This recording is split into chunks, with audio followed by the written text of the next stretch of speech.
কিছু বলতে চাই, বলতে গিয়েও বারবার থেমে যাই, বলাটা ঠিক হবে কিনা। জীবনে পথ চলা এত সহজ নয়, জীবনে পথ চলাকে সহজ করে নিতে হয়।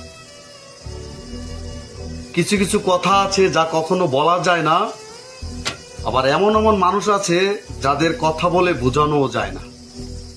প্রিয় কাছের মানুষ, প্রিয় বন্ধু বান্ধব, প্রিয় আত্মীয় স্বজন, একটা কথা বলি, মনোযোগ দিয়ে শুনবা। তুমি যেমন কর্ম করবা তেমন ফল ভোগ করবা। মানুষের আবেগ, মানুষের ইমোশন নিয়ে কখনো খেলতে হয় না, কারণ এর পরিস্থিতি কখনোই ভালো হয় না। কারণ কিছু কিছু মানুষ আছে সুবিধাবাদী, স্বার্থপর, যারা সবসময় নিজের কথা ভাবে, অন্য মানুষ সুখে থাকুক কষ্টে থাকুক সেটা দেখার সময় না। সুসময় পাশে থাকে, দুঃখের সময় ফিরেও তাকায় না।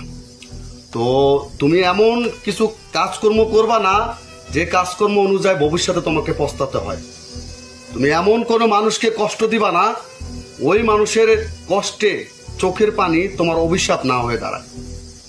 কারণ কাউকে কারো বিরুদ্ধে অভিশাপ দিতে হয় না, অভিশাপ এমনিতেই হয়ে যায়।